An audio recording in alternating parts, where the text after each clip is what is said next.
जय हिंद साथियों, नमस्कार। महाकौशल यूट्यूब चैनल पर आप लोगों का स्वागत है।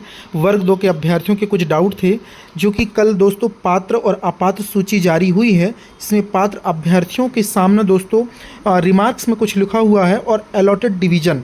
तो देखते हैं हम इस वीडियो पर, आप लोगों के कुछ डाउट्स हैं उस पर देखेंगे दोस्तों। माध्यमिक शिक्षक भर्ती परीक्षा 2024 25 26 लगभग 3 से 4 साल होने जा रहा है दोस्तों, जो अभी तक कंप्लीट नहीं हो पाई है। लेकिन अभी जो पात्र की सूची जारी की गई, जो भी प्रावधिक है दोस्तों, और इसके बाद जो है अब सीधे उनकी ज्वाइनिंग लेटर जारी किए जाएंगे कम से कम 1 महीने बाद। अभी तो चॉइस फिलिंग तो खैर 7 दिन में हो जाएगी, 12 मई से 18 मई के बीच में। तो आज जो डाउट है मैं पहले वो क्लियर कर दूं। अलॉटेड डिवीज़न, जैसे कोई व्यक्ति जो है सागर का है, ठीक है, और उसके सामने जबलपुर लिखा हुआ है, तो बिल्कुल आपको जबलपुर संभाग मिला है। आपको जबलपुर संभाग के अंतर्गत जितने भी ज़िले आते हैं उन ज़िलों में आपका जब जो चॉइस फिलिंग होगा वो ओपन हो जाएगा पोर्टल। तो वहाँ पर आपको केवल वही स्कूल दिखेंगे जो जबलपुर आपको अलॉटेड हुआ, जैसे मंडला है, डिंडौरी है, बालाघाट है, जबलपुर खुद है। तो ये ज़िले जैसे नरसिंहपुर है, इन ज़िलों में आपकी पोस्टिंग होगी। या जो कोई जबलपुर का व्यक्ति अभ्यर्थी है और उसके सामने सागर संभाग आ रहा है, तो दोस्तों सागर संभाग के अंतर्गत जो जो ज़िले हैं वो ज़िले में आपकी पोस्टिंग होगी, वहाँ के स्कूल आपकी चॉइस फिलिंग में ओपन होंगे। तो पहला डाउट क्लियर हो चुका है कि बिल्कुल जो अलॉटेड डिवीज़न है आप वहीं का ही स्कूल चॉइस फिलिंग कर पाएंगे, इसके अलावा किसी दूसरे डिवीज़न का नहीं कर पाएंगे। नंबर 1। नंबर 2, रिमार्क में लिखा हुआ, तो इसको लेकर के बड़े परेशान हैं लोग। दिव्यांगता परीक्षण के अधीन का मतलब ये है कि भाई आपकी जो दिव्यांगता, चूँकि आपने स्पेशल कैटेगरी से सिलेक्ट हुए हैं, दिव्यांग कैटेगरी से, तो आपका परीक्षण किया जाएगा। परीक्षण के अधीन आपकी ज्वाइनिंग हो रही है, मतलब नियुक्ति प्रक्रिया। अगर कल को दिव्यांगता आपकी वो होती है तो आपकी तत्काल प्रभाव से नियुक्ति को निरस्त कर दिया जाएगा।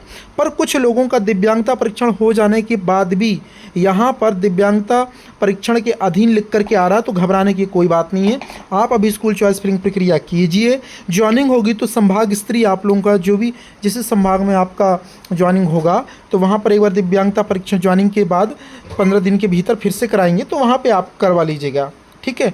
और दोस्तों शैक्षणिक योग्यता के सत्यापन के अधीन का भी सीधा मतलब ये है कि आपके डिग्री डिप्लोमा अभी वेरिफिकेशन होकर के नहीं आई यूनिवर्सिटी से, यानी डॉक्यूमेंट आपके भेजे गए हैं वेरिफिकेशन के लिए, तो फिलहाल आपको जो चॉइस फिलिंग का मौका दिया जा रहा है वो शैक्षणिक योग्यता के सत्यापन के अधीन दिया जा रहा है। अगर इनवैलिड हुए, फर्जी हुए, तो आपकी जो नियुक्ति तत्काल प्रभाव से निरस्त कर दी जाएगी। भले आप 1 माह जॉब कर लें चाहे 2 माह जॉब कर लें, और अगर ओके है तो कोई दिक्कत नहीं आएगी, आप अपनी सेवा कंटिन्यू रख सकते हैं। ये दोनों डाउट मैंने क्लियर कर दिए हैं। तीसरा आपका अलॉटमेंट का भी कर दिया, हाँ जी। चौथा है, अगर आपकी शादी 21 साल से कम में हुई है दोस्तों, 21 साल में अगर आपका 1 माह भी कंप्लीट नहीं है या 1 दिन भी कम है, तो आपकी तत्काल प्रभाव से नियुक्ति को निरस्त कर दी जाएगी। उन्हें कंसीडर ही नहीं किया गया है पात्र की सूची में, आप देख सकते हैं। तो मैरिज का एक बहुत बड़ा लफड़ा हुआ है, लफड़ा नहीं, ये जेन्युइन है। 21 साल एज है और 21 के पहले अगर एज में शादी होती है तो निश्चित तौर पर वो कर देंगे। और चौथा, जो EWS सर्टिफिकेट साथियों वो अद्यतन मांगा गया है। अद्यतन का मतलब प्रेजेंट टाइम का सभी के पास होना ज़रूरी है। तो ये सारी चीज़ें हैं, यही डाउट है माध्यमिक शिक्षक भर्ती से रिलेटेड। और आपका क्या डाउट है वो मुझे कमेंट सेक्शन पे कमेंट कर दीजिएगा, उस डाउट को मैं क्लियर कर दूंगा। और महाकौशल यूट्यूब चैनल से नहीं जुड़े हैं साथियों तो महाकौशल यूट्यूब चैनल को जरूर सब्सक्राइब कर लेना, और प्रत्येक अपडेट पाने के लिए डिस्क्रिप्शन में सोशल मीडिया के लिंक दिए गए, वहाँ से भी हमसे जुड़ जाइए। अब दोस्तों आपको ले चलता हूँ TRC पोर्टल पर। दोस्तों यहाँ पर देखेंगे तो यहाँ पर शेड्यूल बहुत जल्द इसमें शेड्यूल कर दिया जाएगा। नंबर 10 पे यहाँ पर लिंक आ जाएगी। लिंक देखो 12 से होना आपका, तो 11 तारीख तक आपकी लिंक आ जाएगी। तो लिंक के लिए परेशान ना हो।